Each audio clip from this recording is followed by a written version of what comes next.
आज हम chapter first जो फिजिक्स का है क्लास 9 का उसका एक हम आज वन शॉट वीडियो करेंगे और जिसमें कि हम ये पूरा चैप्टर आज ख़त्म कर देंगे। तो इसमें सिर्फ और सिर्फ हम थ्योरी जो है उसको ही कंप्लीट करेंगे और इसके बाद जो लेक्चर्स आएंगे हमारे उसमें जो है हम न्यूमेरिकल भी आपको जो है सॉल्व करेंगे। तो ठीक है, आज हम चैप्टर चालू करते हैं। तो सबसे पहले हमारे पास आता है मोशन, है ना। मोशन तो मोशन बेसिकली होता क्या है? चैप्टर में हमारा मोशन है तो हमें मोशन के बारे में जानकारी होना चाहिए। देखिए यहाँ पे दो चीज़ें लिखी हुई हैं, एक रेस्ट है और एक मोशन। तो देखिए यहाँ पे उसके बारे में लिखा हुआ है, तो इसका मतलब मोशन में कब होगा, रेस्ट में कब होगा। देखिए अगर कोई ऑब्जेक्ट जो है अपनी पोजीशन टाइम के रिस्पेक्ट में चेंज करता रहता है, ठीक है, उसको बोलते हैं मोशन में होता है।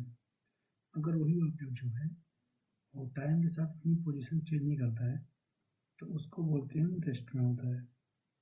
ठीक, जैसे मान लीजिए एक ऑब्जेक्ट है, तो मान लीजिए ऑब्जेक्ट अगर यहाँ पर है, अगले टाइम पे जो है ऑब्जेक्ट यहाँ पे चला गया, इसने अपनी पोजीशन चेंज कर ली, यहाँ से यहाँ चला गया, तो हम बोलेंगे ये ऑब्जेक्ट जो है मोशन कर रहा है।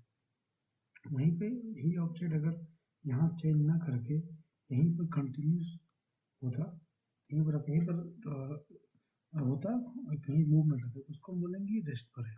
ठीक, तो आगे बढ़ते हैं। आगे आता है हमारे पास डिस्टेंस और डिस्प्लेसमेंट। डिस्टेंस और डिस्प्लेसमेंट जो है इसको समझते हैं। तो डिस्टेंस क्या होता है? डिस्टेंस देखिए, distance distance travel by an object is the length of actual path. ठीक, मतलब कि उस ऑब्जेक्ट द्वारा कितना रियल में जो है ट्रेवल किया गया उसको हम बोलते हैं डिस्टेंस। वहीं पर जो डिस्टेंस होता है वो स्केलर क्वांटिटी होता है। वहीं पर डिस्प्लेसमेंट की बात करते हैं तो the shortest distance between the initial and the final position. ये आपको ध्यान रखना है, आपके एग्जाम में क्वेश्चन आते हैं कि डिस्टेंस और डिस्प्लेसमेंट में अगर डिफ्रेंशिएट कीजिए तो आप याद कर सकते हैं कि ये अक्षर पथ होता है और ये जो होता है और शॉर्टेस्ट डिस्टेंस होता है between initial and the final position and it is a vector quantity. अब आपको बताते हैं कि वेक्टर और स्केलर होता क्या है। तो वेक्टर और स्केलर, स्केलर में क्या होता है कि स्केलर में सिर्फ और सिर्फ आपको जो है मैग्नीट्यूड दिया होता है। स्केलर में सिर्फ और सिर्फ आपको दिया होता है मैग्नीट्यूड। जैसे मान लीजिए 5 मीटर, ठीक, ये डिस्टेंस है हमारा, तो ये हो गया स्केलर। ठीक, वहीं पर वेक्टर में क्या होगा, वेक्टर में जो है आपको दिया होगा 5 मीटर और ईस्ट। तो ईस्ट जो यहाँ लग गया इसको बोलते हैं डायरेक्शन। ये बेनिफिट होता है स्केलर और वेक्टर में। स्केलर में जो है आपको डायरेक्शन नहीं देखने को मिलता है, वहीं वेक्टर में आपको जो है डायरेक्शन देखने को मिलता है। ठीक है, ये हमारे नीचे डायग्राम हमने बना रखा है, तो इससे समझाते हैं आपको। ये जो ऑब्जेक्ट है, ये जो तितली है, वो पॉइंट ए से निकला, B C D E F G तक गया। ये जो टोटल पथ इसने ट्रेवल किया है यहाँ से A B C D E F G तक, इसको बोलेंगे डिस्टेंस। ये हो जाएगा हमारा डिस्टेंस।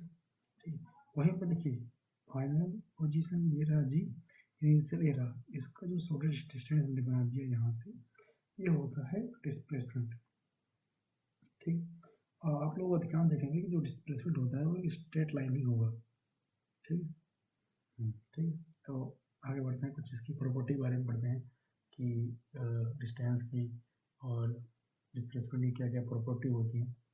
देखिए इसमें the distance travel by an object in motion can never be zero और नेगेटिव।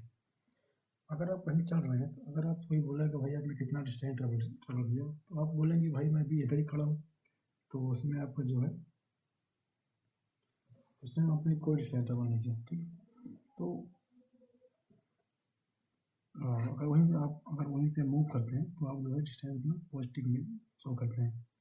ठीक, और देखिए और आप नेगेटिव चल ही नहीं सकते क्योंकि अब डिस्टेंस ट्रेवल करना है।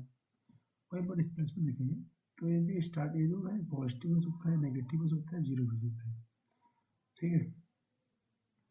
और देखिए यहाँ पर never can the distance travel less than the displacement, मतलब वो डिस्टेंस जो होता है डिस्प्लेसमेंट कम नहीं होगा। Both distance and displacement will have same unit. देखिए डिस्प्लेसमेंट और डिस्टेंस में ये यूनिट होती है सेम होती है, जिसको मीटर बोलते हैं या फिर हम किलोमीटर भी बोल सकते हैं ना। तो ठीक है, आगे बढ़ते हैं फिर हम। तो हमारे पास एक आता है यूनिफॉर्म एंड नॉन यूनिफॉर्म। तो यूनिफॉर्म और नॉन यूनिफॉर्म के बारे में आज हम पढ़ते हैं। देखिए मोशन जो है बेसिकली दो टाइप्स होते हैं, एक होता है यूनिफॉर्म, एक होता है नॉन यूनिफॉर्म।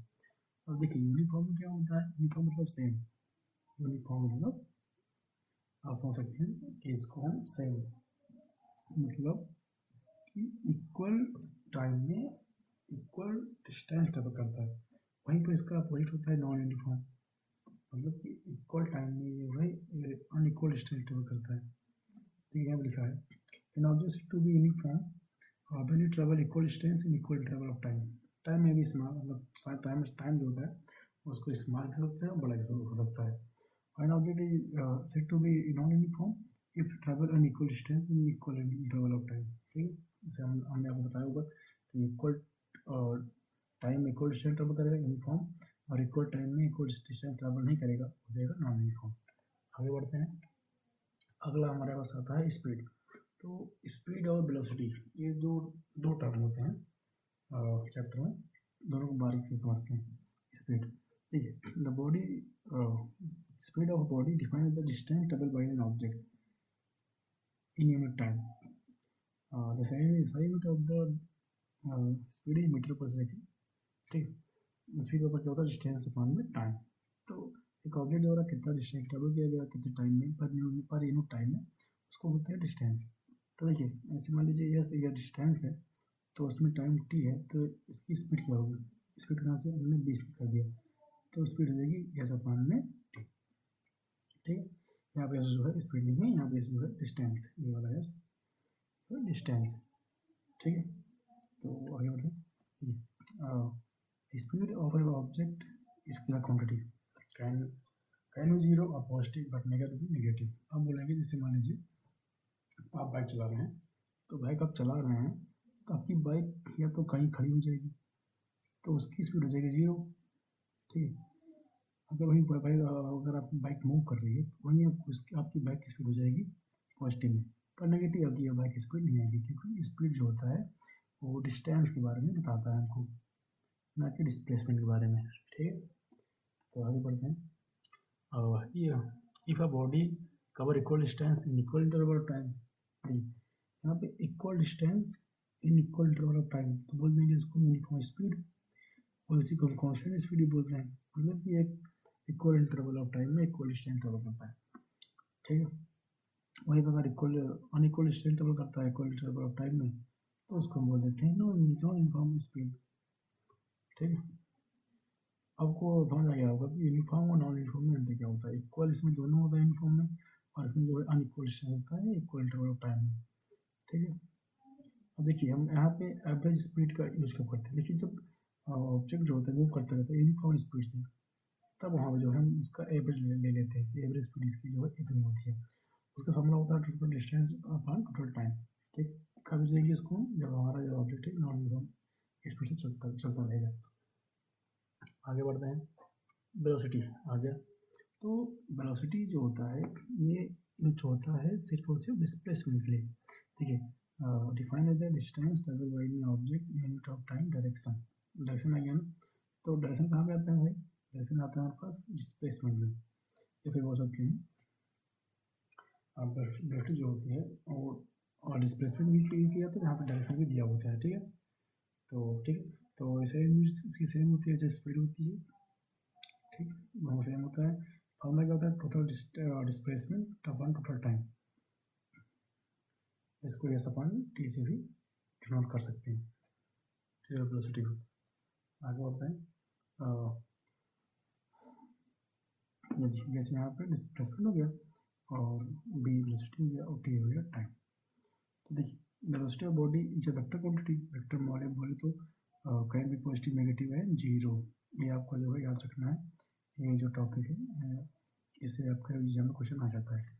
अब बॉडी से to be moving uniform velocity वही हो जाएगा जब इक्वल ट्रैवल में इक्वल डिस्टेंस या फिर डिस्टेंस में ट्रैवल करेगा तो बोल देंगे यूनिफॉर्म वेलोसिटी का काम चल रहा है। और वहीं अगर अनइक्वल डिस्टेंस ट्रेवल कर रहा है या डिस्प्लेसमेंट ट्रेवल कर रहा है तो इक्वल टाइम ट्रेवल तो हम बोल देंगे कि भाई एक नॉन यूनिफॉर्म वेलोसिटी है। ठीक है, यहाँ पे एवरेज वेलोसिटी होती है जो कि दोनों वेलोसिटी का सम करके फाइनल और इनिशियल का अपन टू कर देते हैं तो हमारे पास उस ऑब्जेक्ट का वेलोसिटी आ जाती है एवरेज वाली। ठीक है, यहाँ देखिए यू होता है इनिशियल और बी जो होता है वो होता है फाइनल। यहाँ देखिए यू इनिशियल हो गया, बी हो गया फाइनल, और ए भी मतलब होता है एवरेज वेलोसिटी। ठीक है, आगे बढ़ते हैं। एक्सेलरेशन, एक्सेलरेशन क्या होता है? Rate of change of the velocity, मतलब कि वेलोसिटी के चेंज होने के रेट को एक्सेलरेशन बोलते हैं। ठीक है, लेकिन फॉर्मूला होता है U B minus U upon में T, final velocity minus initial velocity upon में टी। ठीक है, यहाँ पे दिया इनिशियल मैंने कर रखा है, टाइम टी होता है, चेंज वेलोसिटी होता है। उससे आगे एक्सेलरेशन या वेक्टर क्वांटिटी, वेक्टर क्वांटिटी क्यों भाई? क्योंकि यहाँ पे हमने जो लिया देखिए हमने यहाँ पे जो है चेंज ऑफ वेलोसिटी बात की है ना कि स्पीड की। ठीक है, इसीलिए वेक्टर क्वांटिटी हो जाएगा। तो ये पे मतलब कि अगर ये पॉजिटिव हो सकता है, नेगेटिव हो सकता है, जीरो हो सकता है। ठीक है ना, ऐसा ही यूनिट एक्सेलरेशन की बात करें तो मीटर पर सेकंड स्क्वायर होता है। अब भाई आया कैसे, कहाँ से आया मीटर पर सेकंड स्क्वायर, तो बताते हैं आपको। देखिए जैसे फॉर्मूला क्या होता है एक्सेलरेशन का, A is equal change of velocity delta U मान लेते हैं और डेल्टा टी। ठीक, तो यहाँ पे यू का क्या होता है, यू मतलब वेलोसिटी, वेलोसिटी यूनिट होती है metre per second, metre per second. भाई टी का टाइम का भी सेकेंड होता है इंटू एस, तो यहाँ से हो जाएगा मीटर पर सेकेंड स्क्वायर, इसकी हो जाएगी यूनिट।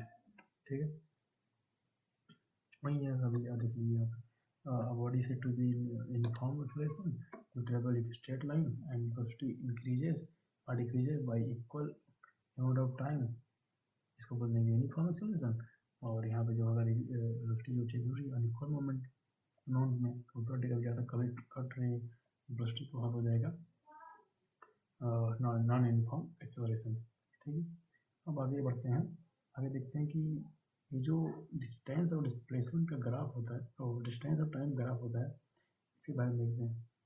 तो देखिए ये डिस्टेंस टाइम ग्राफ, तो यूनिफॉर्म के लिए देखते हैं कि इक्वल इंटरवल में इक्वल स्पीड ट्रेवल करता है। ठीक है, ये टाइम आपका टी यहाँ पे दे रखा है, यहाँ पर डिस्टेंस दे रखा है, तो जो ग्राफ है तो यहाँ पे ये जो है, तो यहाँ पे देखिए यहाँ पे ये 10 हो जाएगा, यहाँ 20 हो गया, यहाँ 30 हो गया, यहाँ 40 हो गया, यहाँ 50 हो जाएगा, यहाँ 60 हो जाएगा। तो देखिए इक्वल इंटरवल में इक्वल टाइम में इक्वल डिस्टेंस ट्रेवल कर रहा है, ये जो हो जाएगा यूनिफॉर्म हो जाएगा।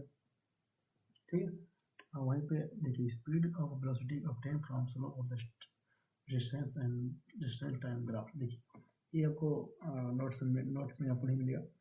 देखिए speed of the body can obtain from slope of the distance time graph. Distance time graph जो स्लोप होता है उसको जो है, ये स्लोप है, इसको जो है स्पीड बोल सकते हैं स्लोप को। स्लोप अभी आप लोग नहीं ज़्यादा जानकारी होगी तो आपको आगे हम बताएंगे। ठीक है, आगे देखिए distance speed over total distance upon में टाइम। देखिए अगर यहाँ पे देखिए S1 S2 distance travel by an object in time T2 T1, यह जो S2 माइनस S1 हो जाएगा, डिस्टेंस हो जाएगा, और जो यहाँ पे टाइम रहेगा T2 माइनस T1, यहाँ जो वेलोसिटी है स्पीड हो जाएगी और S2 माइनस S1 अपॉन में T2 माइनस T1। ठीक है, तो वहीं पे अगर हम देखते हैं कि a body moving with non-uniform speed, it is a curved line. Variable slope indicate the variable speeds, ठीक है। इसको देखिए, ये हमारा डिस्टेंस और टाइम का ग्राफ है। यहाँ देखिए ये कोई ये जो सर्टेन स्ट्रेट लाइन फॉलो नहीं कर रहा है, मतलब कि नॉन यूनिफॉर्म को इंडिकेट कर रहा है। अगर स्ट्रेट लाइन फॉलो कर देगा, जैसे ये वाला है, आप इक्वल इंटरवल और इक्वल टाइम में अगर ये ग्राफ होगा तो उसको हम बोलेंगे यूनिफॉर्म। यहाँ कर्व हुआ या फिर कुछ और, यहाँ पे इक्वल इंटरवल ऑफ टाइम नहीं है, तो हम बोलेंगे कि नॉन यूनिफॉर्म है। आगे बढ़ते हैं वेलोसिटी टाइम ग्राफ में। तो velocity time graph uniform motion के लिए यूनिफॉर्म वेलोसिटी स्ट्रेट लाइन हो जाएगा। ये देखिए टाइम 0 से टाइम c, वेलोसिटी है यूनिफॉर्म वेलोसिटी हो गया, ठीक है। स्ट्रेट लाइन होगा स्पीड में यहाँ से होगा, मतलब यहाँ से इनिशियल 0 हो जाएगा, और वेलोसिटी में जो है यहाँ 0 का 0 से यहाँ से स्ट्रेट लाइन हो जाएगा। अब देखते हैं the magnitude of the displacement और distance traversed by the object is enclosed by the velocity time graph and time axis. तो जो इसका मैग्नीट्यूड ऑफ स्पीड और डिस्टेंस होगा, इसकी जो एरिया हो जाएगा बी वर्सेस टी का जो एरिया होगा वो दे देगा हमको, क्या दे देगा, हमको दे देगा डिस्टेंस, दे देगा डिस्टेंस या फिर डिस्प्लेसमेंट दे देगा। देखिए यहाँ पे हमारा क्या होना है, हमारा यहाँ पे रेक्टेंगल है, रेक्टेंगल एरिया क्या होता है, L into B, L into B ना।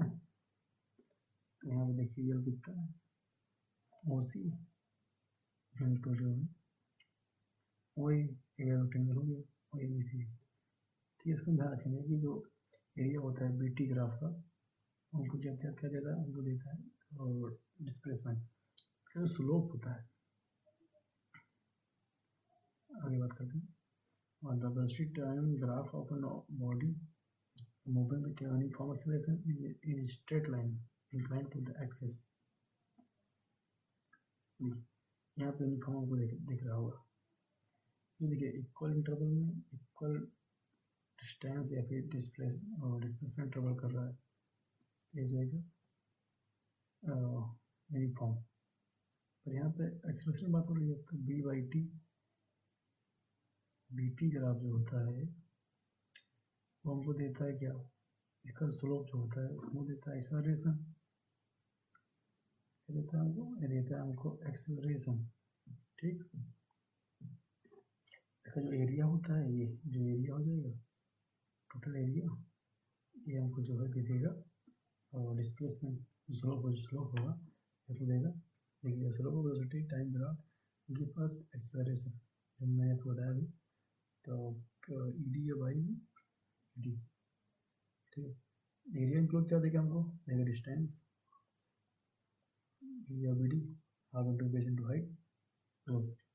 देखिए यहाँ पे distance B T graph distance कहाँ से निकाला हमने, तो डिस्टेंस हमने यहाँ से निकाला कि एरिया हम इसका ले लेंगे, पहले जो ट्रायंगल ऊपर बना है इसका हो जाएगा half into base into height, ठीक।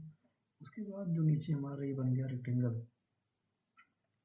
ए बी स्क्वायर बन गया, स्क्वायर के एरिया निकालने के लिए हम जोड़ देंगे plus rectangle A B into B C, तो जो पूरा जो एरिया हो जाएगा ये हमको दे देगा डिस्टेंस बी टी ग्राफ को। इसको याद रखेंगे कि बी टी ग्राफ जो होता है हमको देता है डिस्टेंस। वही बात करते हैं नॉन यूनिफॉर्म एक्सेलरेशन की। तो नॉन यूनिफॉर्म मतलब वही फिर से नॉन यूनिफॉर्म मतलब कि अनइक्वल वेलोसिटी होगी, इक्वल टेबल ऑफ टाइम। देखिए यहाँ पे यहाँ गया फिर यहाँ गया फिर बढ़ गया फिर कम हुआ फिर कम हुआ फिर कम हुआ फिर बढ़ गया फिर कम हुआ फिर बढ़ गया, यहाँ कोई सर्टेन एक फिगर नहीं फॉलो कर रहा है, तो ये जाएगा नॉन यूनिफॉर्म। आगे इक्वेशन ऑफ मोशन, हमने इक्वेशन ऑफ मोशन जो है तीनों प्रूव करा के रखा है, तो आप जो है वहाँ से इसको देख सकते हैं। तो पहला हमारा क्वेश्चन मोशन होता है D Y body plus A T. सभी क्वेश्चन मोशन को हमें याद रखेंगे, बहुत याद रखेंगे तो जो न्यूमेरिकल्स हैं उनको और आसानी से कर पाएंगे, ठीक है। ये सब यूनिफॉर्म एक्सप्रेशन की यूज होगी। बेसिकली ये तीन न्यूमेरिकल, ये तीन जो है फार्मूला है जो कि यूज होते रहते हैं इस चैप्टर में। दूसरा होता है 0/80 प्लस हाफ डी स्क्वायर, तीसरा होता है बी स्क्वायर बराबर ए स्क्वायर प्लस 2as, या फिर B square minus B square बराबर 2as। तो इन सभी को जो है आप हमारे जो चैनल पे जो है हमने प्रूव कर रखा है, वहाँ से आप देख सकते हैं। तो ठीक है, यहाँ पे हमने मेंशन कर रखा है जो क्या इनिशियल है और ये क्या है, एक्सेलरेशन है, टी टाइम है, बी फाइनल है, एस डिस्टेंस है। ठीक, अब आते हैं एक बेसिक इंपॉर्टेंट पॉइंट पर जो कि हमारे चैप्टर में लास्ट में दिया हुआ है, जो कि है यूनिफॉर्म सर्कुलर मोशन। इससे क्वेश्चन हमारे पास आते हैं, बच्चे पर क्वेश्चन कर नहीं पाते हैं क्योंकि उनको ये टॉपिक जो है सही से क्लियर होता ही नहीं ना। तो देखिए, बिना बॉडी कवर लॉन्ग स्ट्रेट पर uniform speed, it is motion called uniform circular motion. Uniform circular motion, जैसे मान लीजिए एक धागा आपने लिया और उसको आपने जो घुमा दिया, घुमाते रहे तो वो जो हो जाएगा यूनिफॉर्म स्पीड से चलेगा, तो उसको बोलते हैं यूनिफॉर्म सर्कुलर मोशन। ठीक, जैसे मान लीजिए यहाँ पर जो हमने यहाँ दे रखा है मून और motion of the moon around the earth, ये क्या है कि यूनिफॉर्म सर्कुलर पथ पर ट्रेवल करता है, तो इसको बोलते हैं यूनिफॉर्म सर्कुलर मोशन। साइकिल जो होती है उसको देखेंगे आप, तो उसका जो है एक सर्कुलर ट्रैक होता है जो फॉलो करता है, अगर कॉन्स्टेंट स्पेस करता है तो उसको बोलेंगे यूनिफॉर्म सर्कुलर मोशन। तो ठीक, यहाँ पे देखिए, the external force needed to move a circular path is known as centripetal force. देखिए, हमारे पास जब सर्कुलर कोई मूव करता है ऑब्जेक्ट, उसके ऊपर दो फोर्स होते हैं, एक होता है सेंट्रीपिटल होता है जो कि हम उसको करते हैं प्रोवाइड, ठीक है। एक होता है सेंट्रीफ्यूगल जो कि उसको ऑब्जेक्ट को अंदर की तरफ लगता है, उसको बोलते हैं सेंट्रीफ्यूगल, और जो बाहर तरफ लगता है उसको बोलते हैं सेंट्रीपिटल फोर्स। ठीक, यहाँ पर देखिए आगे, the circumference of a circle radius R given by the 2 pi r, if a body travel t second to go once around some circular path, it is r, its velocity 2 pi r upon mt। यही circular करेगा, circular motion में अगर कोई object करेगा तो उसको circumference होगा, मतलब कि डिस्टेंस क्या हो जाएगा 2 pi r, ये कंप्लीट करेगा तो उसका डिस्टेंस क्या हो जाएगा 2 pi r। और वहाँ वेलोसिटी फॉर्मूला क्या होगा हमारे पास, v इज इक्वल, और v इक्वल होता है s by T, s by में टी, इसका मतलब होता है